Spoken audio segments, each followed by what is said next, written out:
ለለምለም ነገራት። ባርኮቴ አደይን ያፈቅራታል፣ ግን ለአደይ እንዳትናገሪ አላት።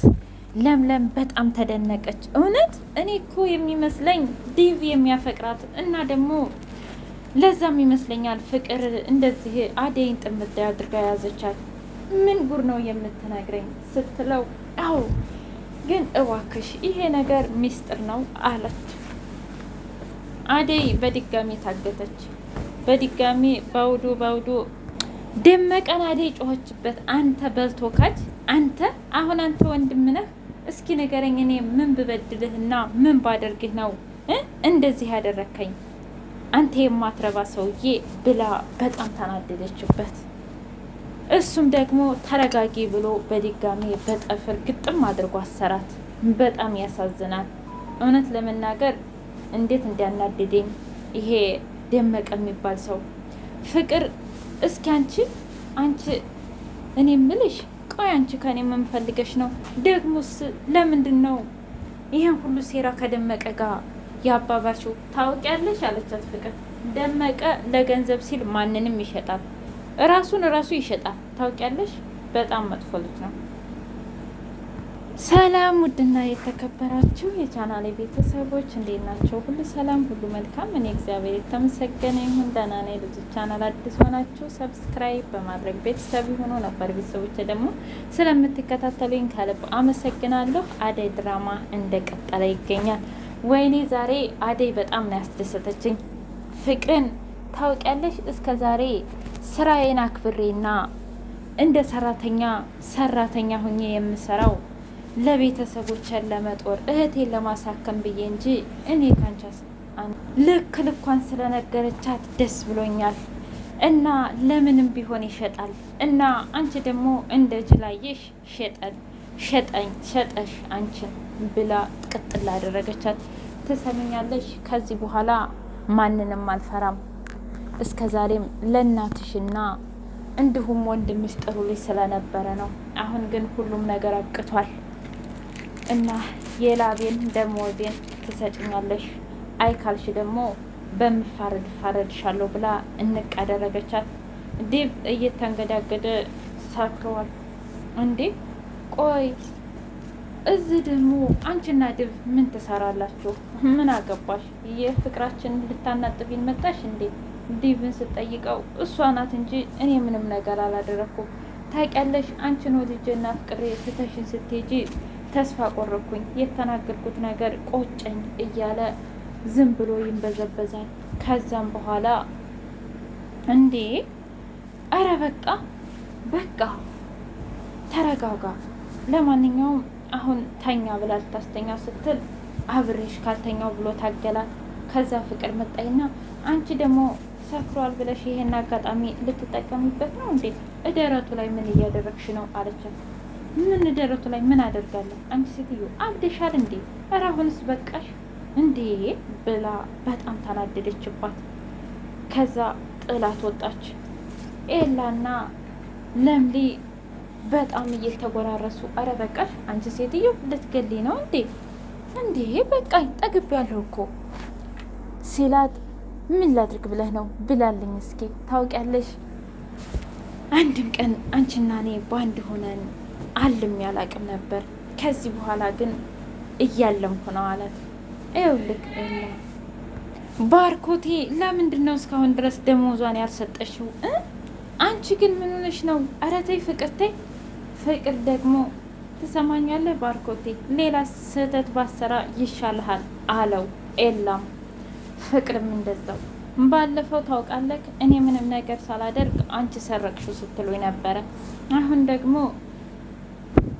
ሲል ተዛም በኋላ አይ አሁን በትክክለኛው እንድትነግሪኝ እፈልጋለሁ። ለምንድን ነው ደሞዟን ያልሰጠሽው ብሎ ሲላት፣ ለትምህርት ቤት ከፍዮ። ምን ለትምህርት ቤት? እኔ ስጠኝ ብትይኝ የማልሰጥሽ ነኝ? እንደገና ደግሞ እናቴስ ትልክልሽ የለም እንዴ አላት። ከዛም በኋላ በጣም ይቅርታ ሌላ ምለው ነገር የለኝም ብቻ ከፍየዋለሁ አለኝ። ከዛ እንደ አጋጣሚ ስልክ ተደውሎለት ባርኮት ሄደ። በቃ አደይ ለማንኛውም ተረጋጊ፣ እዚህ ቤት አልረጋጋም ካልሽ ደግሞ ኤላ ጋር ሂጂና እኔ ስመጣ ሁሉም ነገር ይስተካከላል አላት። ከዛ አይ እኔ የማንም ቤት መሄድ አልፈልግም፣ የማንም ጥገኛ መሆን አልፈልግም፣ አባራችሁኝ የለ እሄዳለሁኝ፣ ግን ከዛ በፊት ከፍቅር ጋር የማወራርደው ሂሳብ አለኝ፣ ስለዚህ እናንተ ሂዱ ብላ ኤላንና ለምለምን ላከቻቸው ወደ ቤታቸው። ከዛ እስኪ ንገሪኝ ደመቀን እንዴት አድርገሽ ነው ያሳመንሽው? የኔን ደሞዝ እንዴት ለደመቀ ትሰጫለሽ? አንቺ አታፍሪም? እኔ እኮ እስከዛሬ ዝም ያልኩሽ ህፃን ልጅ ነሽ ብዬ ነው እንጂ ፈርቼሽ ይመስልሻል? ወይ ደግሞ ሰራተኛ ስለሆንኩ እኔ ሰራተኛነት በሰራተኛነት አይቸው ራሴን ገድቤ ይመስልሻል? አታፍሪም እንዴ ብላለቻት። ከዛም በኋላ እባክሽ ያ ሰውዬ የመጨረሻ በግ ነው ታውቂያለሽ፣ እራሱንም እንኳ ከመሸጥ ወደ ኋላ አይልም። ለገንዘብ ብሎ ምንም ነገር ያደርጋል። ደግሞም ሁሉም አምነውኛል፣ አንቺ ነሽ አሁን ላይ ባይቱ። ስለዚህ አርፈሽ ብትቀመጭ ይሻልሻል ስትል፣ ለማንኛውም ላቤን ጠፍ አድርጌ የሰራሁትን ደሞዜን ታመጫለሽ፣ አሁን ግን መሄድ አለብኝ ብላ ስትሄድ እየተወላከፈ ዲብን አገኘችው። ከዛ አንተ ደግሞ ከፍቅር ጋር ምን ትሰራለህ ቅድም ስትለው፣ እኔ አይደለሁም እሷ ነች ሲል፣ ኧረ ደግሞ ምኑ ነው ዛሬ የጠጣችሁት? አንተ ሚዲያም በጣም ስታችኋል እኮ አለች። ምን ላድርግ ብለሽ ነው? ይህ ሁሉ ያንቺ ፍቅር ነው እያለ መኮላተፍ ጀመረ። ለማንኛውም ብላ ወደ ሩም ይዛው ስትሄድ፣ ከዛም በኋላ እንደ መወለጋገድ አለ። ልክ እንደው አደይን ጣል ሊያደርጋት ሲል ፍቅር መጣች። ደግሞ ሰክሮ ስለሰከረ ምን ልታደርጊው ነው? ምን ልትጠቀሚበት ነው ብላ ምንጭቅ ስታረጋት፣ አንቺ ሴትዮ እኔ እንዳንቺ መሰልኩሽ እንዴ? ስነ ስርዓትሽን ያዥ ብላ ምንጭቅ አድርጋ ራሷን ሄደች። በሌላ በኩል ደመቀና ጓደኛው ይህች ልጅ ለምንድን ነው የማትመጣው? አንተ ዝም ብለህ እኮ ነው እንጂ አደይ ተመችቷታል። ደግሞም እንዳልከው ልጆቹ ምንም ነገር አላሏትም እያለ መቀባጠር ጀመረ። እባክህ ተዋት፣ አሁን ትመጣለች። አደይዬ እራሷን አሟት እየተወላገደች መጣች። ያውልህ መጣች ብዬህ አልነበር እንዴ እያለ ኧረ ምን ሆና ነው አንተ? እያትማ ጋቤናዋን በጣም የሆነ ነገር ሆናለች ሲል ዙሮባት ተሽከርክሮባት ወደቀች።